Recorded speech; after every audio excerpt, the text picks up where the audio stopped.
היום בארץ חפר נדבר על חורבן יהודה במסגרת הכיבוש האשורי. נפגוש את דוקטור איגור קריימרמן בתל בית מירסים. אהלן איגור. שלום, בוקר טוב. מה נשמע? אחת מעיירות השדה שנחרבו על ידי סנחריב במסע הכיבוש הגדול שלו. איגור יגולל בפנינו את סיפור החורבן הנשכח של הפריפריה היהודאית. איך האשורים פגעו ליהודאים בכיס, ולמה החורבן הזה הוא שבישר את חורבן ירושלים כ100 שנה מאוחר יותר.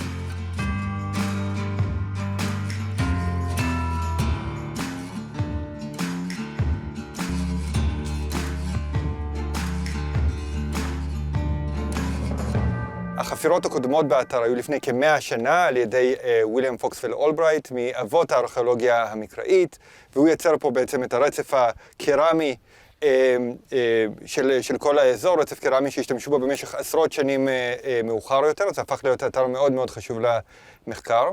והפרויקט שלנו דן בעיקר בכלכלה של ממלכת יהודה. אנחנו הגענו לכאן כי בעצם החורבן של מסע סנחריב קבר תחתיו בתי מגורים עם ממצא רב, מתקנים חקלאיים עם ממצא רב וכן הלאה. ולכן, פשוט על ידי חפירה של סנטימטרים בודדים מתחת לפני הקרקע, אנחנו מגיעים לכל הממצא הזה, ואנחנו יכולים מיד לדון בכלכלה, במבנה החברתי, אנחנו יכולים לחפור לרוחב, ולא להצטרך לעבור דרך הרבה שכבות לפני שאנחנו מגיעים למה שבאמת מעניין אותנו. אז זו הסיבה לחפירות באתר. באמת מה שייחודי פה באתר, וראינו את זה קודם, זה שרואים שהוא היה פעיל, והוחרב, פשוט ברגע, באקט מאוד דרמטי. נכון מאוד. בעצם האתר היה פעיל, הם כנראה התכוננו בצורה מסוימת למצור ולהגעת האשורים. אנחנו רואים את זה אפילו בזה שמצאנו למשל קערה עם עצמות שככל הנראה משקפים בשר שהם אכלו בימים האחרונים. הרי בשר זה מוצר מותרות באותה תקופה, בטח באתר כזה שהיה באמת מהאנשים מהשכבות הנמוכות של החברה. אבל אחד הדברים הראשונים שעושים לפני מצור, זה ששוחטים את בעלי החיים ואוכלים אותם, כי אחרת יהיה צריך גם להאכיל אותם. ולכן דווקא הימים הראשונים של מצור מתאפיינים בהתעלות רוח, כי אוכלים אוכל הרבה יותר טוב משאוכלים בשגרה, ואנחנו רואים את העדויות לאוכל הזה שהם אכלו, לבשר הזה שהם אכלו, ממש פה בימים האחרונים. אז היה פה מצור של סנחריב, תכף נדבר על זה יותר לעומק. למה סנחריב בכלל הגיע לכאן? זאת אומרת, ממלכת אשור זה סוריה, עיראק, זה ממש ממש בצפון, ואנחנו נמצאים באזור יהודה. למה סנחריב הגיע לפה? אז הסיפור מתחיל בשנת 705 לפני הספירה. אביו של סנחריב, סרגון השני, מת בשדה הקרב, וגופתו לא נמצאה, לא הובאה לקבורה. וזאת טרגדיה מבחינת האידיאולוגיה האשורית, כי המלך הוא נציגו של האל, ובאמת יש שם אידיאולוגיה מאוד עמוקה סביב זה. וברגע שזה קורה, ממלכת אשור, אימפריית אשור נראית פתאום חלשה, וברגע שהיא חלשה, רבות מהממלכות, במיוחד בספר, במיוחד באזורים המרוחקים מהליבה, מורדות. וחזקיהו, מלך יהודה, הוא אחד המלכים האלה שמורדים באשור.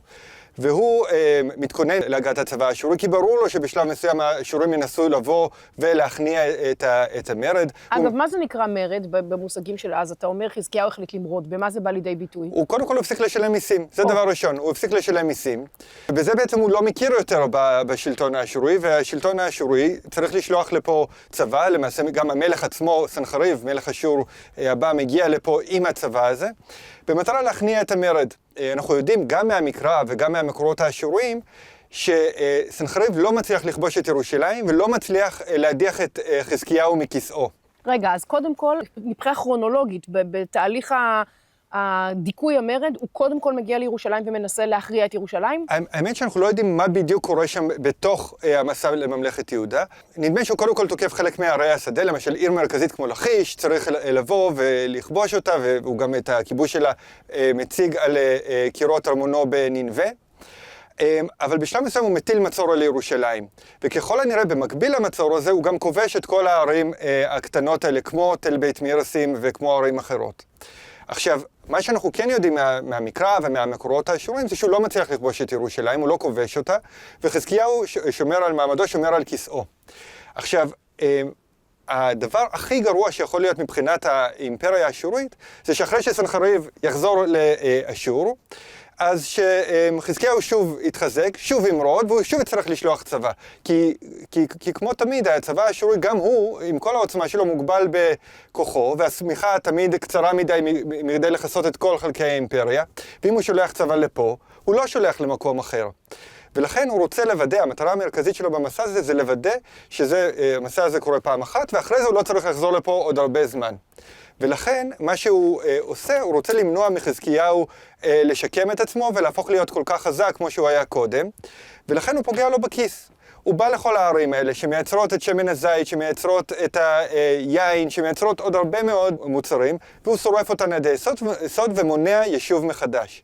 וככה הכלכלה של ממלכת יהודה מקבלת מכה חזקה, חזקיהו לא יכול להשתקם שוב, ובפרט הוא לא מורד שוב. וזאת המטרה, זה המטרה של ההרס. ההרס פה נועד כדי שלא יחזרו ולא ישתקמו. זאת אומרת שאם אנחנו שואלים את עצמנו, מה המקום כזה נידח, כל כך רחוק מממלכת אשור, אין לו ערך סמלי כמו ירושלים והמקדש, מה פתאום הוא הגיע לכאן, אתה אומר, זה חלק מהרצון למנוע שיקום, כאילו לפגוע בכיס, וכדי שהם לא יוכלו לחדש את המרד. בהחלט, כן, יש פה שיטת פעולה ברורה. מפעלים, זה בעצם מפעל, הם באו והחריבו ושרפו מפעלים ואמצעי ייצור כלכליים, כדי שהממלכה תיפגע בכיס. נכון. בדיוק, הם שרפו את הכל, הם הרסו, ואז כדי לשקם עיר כזאת, צריך להשקיע הרבה אנרגיה. צריך עכשיו לבוא וללבן לבנים חדשות ולהביא עץ וכן הלאה. ואם פתאום חזקיהו היה מתחיל לנסות לשקם את האתר הזה, אז היה קל לעצור את זה, כי האתר היה לא מבוצר, ואפילו כוח קטן של סנחריב היה יכול לעצור את כל השיקום הזה. וזאת המטרה של החורבן עצמו. בנוסף, מה שעוד סנחריב עושה, הוא קורע חלק מהשטחים של ממלכת יהודה, במיוחד האזורים בשפלה, ומעביר אותם לידי הפלישתים.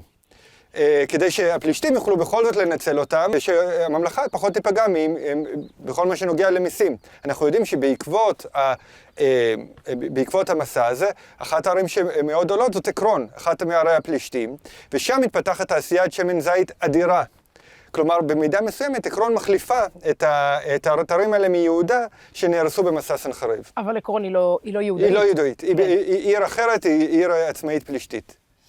אז בוא נתמקד רגע בחורבן, בחורבנות כאילו.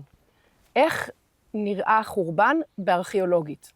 אוקיי, אז כשאנחנו מדברים על חורבן מבחינה ארכיאולוגית, אנחנו מדברים בדרך כלל על עדויות לשריפה, כמו אפר, פיח, קורות עץ מפוחמות, ולרוב זה מלווה גם בהרבה מאוד כלים שבורים על הרצפה, כלים מנותצים.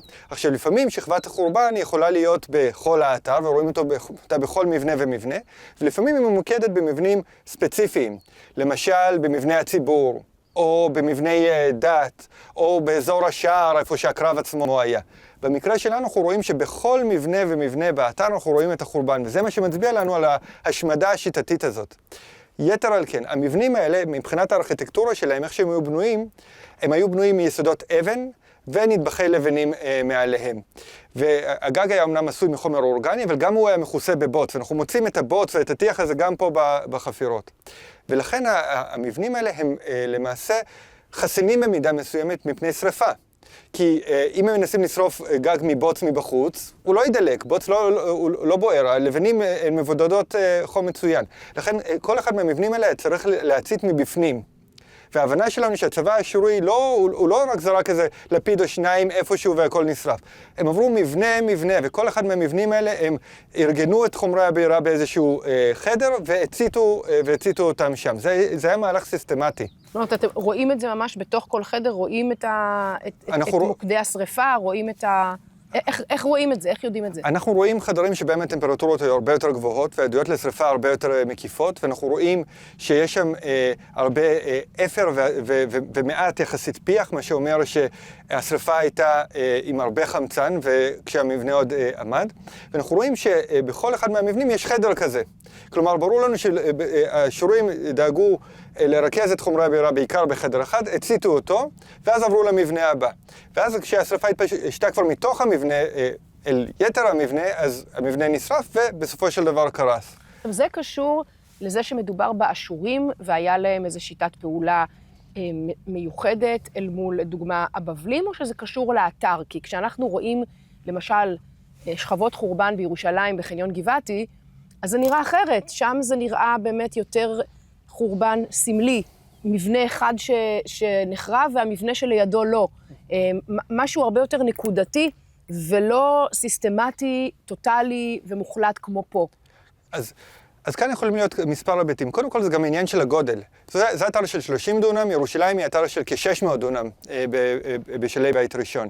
ופה אפשר לשרוף את הכל בסיסטמטית יחסית בקלות. את ירושלים יותר קשה לשרוף באופן כזה סיסטמטי. אבל כמובן גם השאלה היא גם מה רוצים להשיג. בסופו של דבר אנחנו כן יודעים שבירושלים כן נשאר משהו גם בתקופה הבבלית מאוחר יותר, וגם באתרים הסמוכים, ולכן כנראה לא הייתה מטרה לגמרי להשמיד את כל העיר, אלא כנראה יותר לפגוע באליטות, להגלות אותן אולי, וככה אפשר היה להשיג שליטה, כי המלך הרי לא נשאר במקומו. כאן המטרה הייתה באמת להשמיד את העיר ושהיא לא תקום יותר. אז אני חושב שהמטרות הן שונות, והמטרות מכתיבות את דרך הפעולה. באמת שם בירושלים גם רואים שהמשיכו חיים לצד הבית השרוף, או אפילו חזרו לשם אחר כך. ופה נכון. אתה אומר, המטרה היא באופן מובהק שלא יחזרו לכאן, וצריך להגיד, המטרה הזאת הושגה. המטרה הזאת הושגה. יש לנו אולי פה ושם עדויות לזה שאולי היו בודדים שחזרו לפרק זמן מאוד מאוד קצר, אבל לא מעבר לזה. כלומר, אולי היו חלק מתושבי האתר שאחרי זה חזרו לפה וניסו לחלץ כמה חפצים, אולי מישהו בכל זאת קצת ניסה לעשות פה משהו, אבל באמת האתר הזה ניטש באופן מוחלט, וירושלים אחרי זה שוקמה והיא הפכה להיות עיר מרכזית. יש לנו הרבה אי ודאות לגבי ירושלים בתקופה הבבלית והפרסית, אבל בפירוש היא חזרה להיות יותר חשובה גם אחר כך. הראיה היא שאנחנו נמצאים היום בירושלים, ואנחנו לא נמצאים פה. לא, בפירוש אנחנו לא נמצאים פה. האתר הזה הוא ננטש כל כך שאנחנו אפילו לא יודעים מה שמו המקורי, אנחנו לא יודעים מה השם הקדום של האתר. זאת אומרת, תל בית מרסים זה לא השם שקראו לעיר הזאת כשחיו בה בתקופת חזקיהו. לא, זה השם המודרני, השם הערבי המודרני.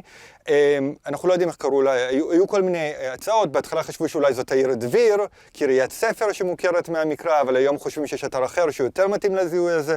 היו הרבה הצעות, אבל אנחנו לא יודעים איך קראו לאתר. אתה יודע, זה גורם לי לחשוב שזה גם חלק מחורבן. זאת אומרת, חורבן זה לא רק דבר פיזי של שריפת אבנים, זה גם להחריב את הזיכרון ההיסטורי, העובדה שאנחנו לא יודעים איך קראו למקום הזה, זה גם כאילו תודות לחורבן הטוטלי שהיה פה. נכון, ויש לנו גם ציוויליזציות שלמות שהן פשוט נהרסו ונעלמו מהזיכרון האנושי למשך מאות ואלפי שנים מאוחר יותר, כן.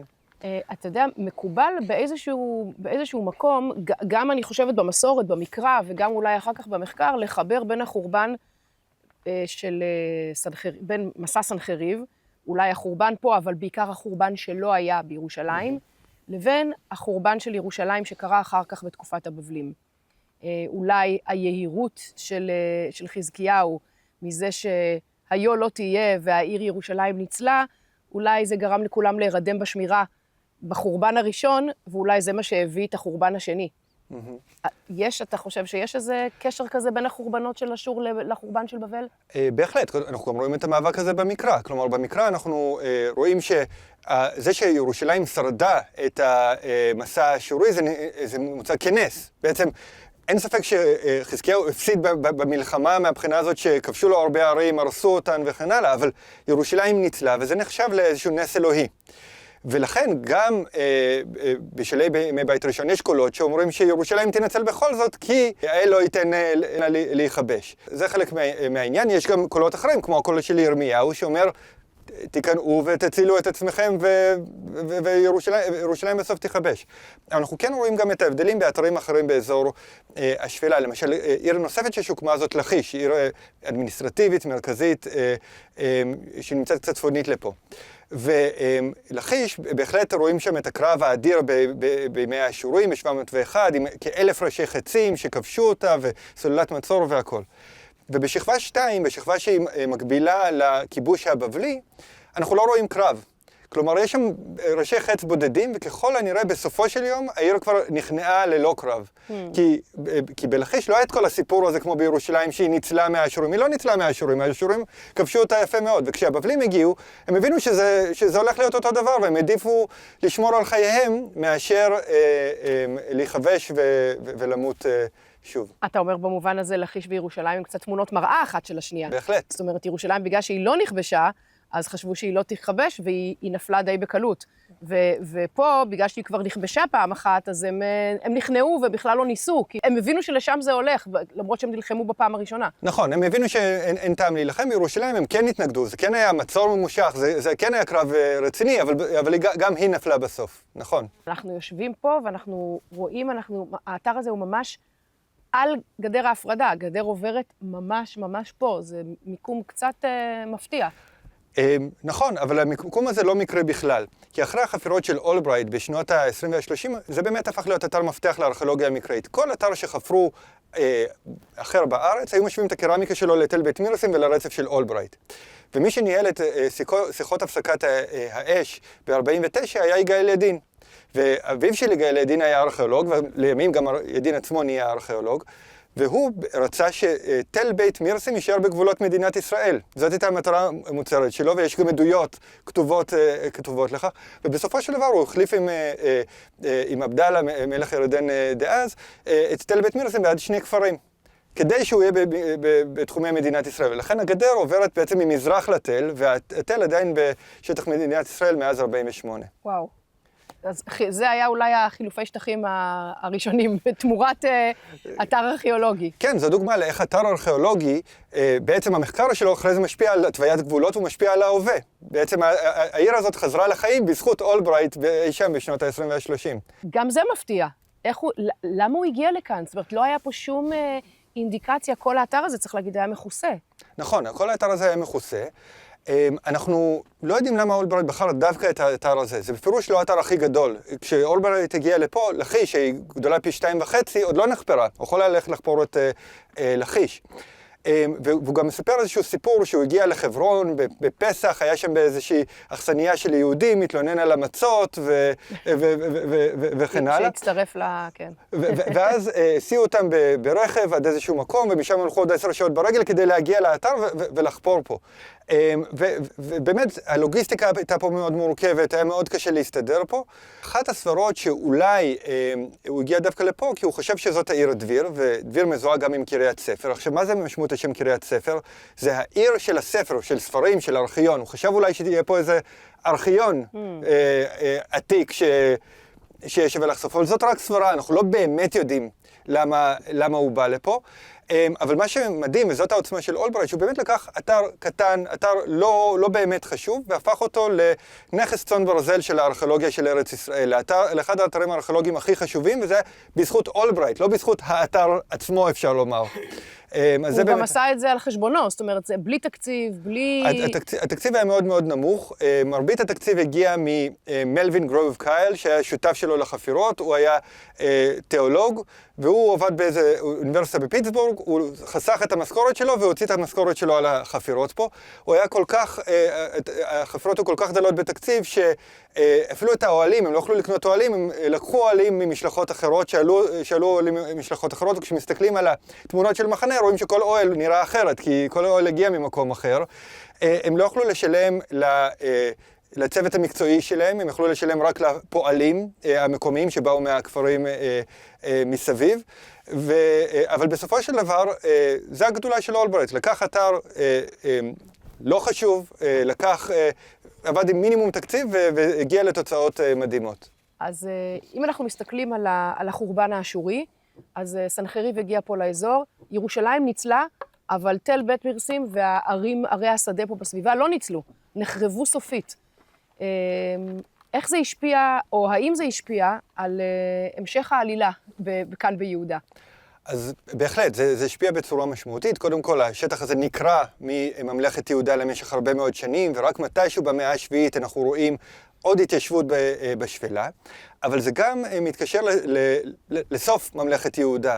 כי כשנבוכדנצר מגיע וצר על ירושלים, אנחנו רואים במקרא בעצם 2 קולות. יש את הקול של ירמיהו שאומר, בואו ניכנע לבבלים ונציל את עצמנו, ויש פקציה די גדולה אחרת, כולל המלך, שאומרים, ירושלים תנצל, כי כמו שירושלים ניצלה מסנחריב ב-701, ככה היא תנצל גם עכשיו, היא מוגנת, יש הגנה אלוהית. ובסופו של דבר זה לא עוזר להם, וירושלים נכבשת. מה שאנחנו רואים פה באזור השפלה, זה סיפור אחר. למשל, לכיש, עיר מרכזית בממלכת יהודה, העיר השנייה בחשיבותה ביהודה, נהרסה במסע סנחריב ונכבשה. יש שם קרב אדיר, עם יותר מ1,000 ראשי חצים שנמצאו וכן הלאה. ועל חורבות העיר האשורית, מתישהו במאה השביעית נבנתה שוב עיר יהודאית, והעיר הזאת, כשהצבא הבבלי הגיע לשם, היא כנראה נכנעה ללא קרב. הם כנראה כבר ידעו שאפשר לכבוש את העיר הזאת, אין הגנה אלוהית, אז מה הטעם אולי להילחם מול הבבלים ולהסתכן במוות? עדיף אולי פשוט להיכנע ולפחות לשמור על חייהם.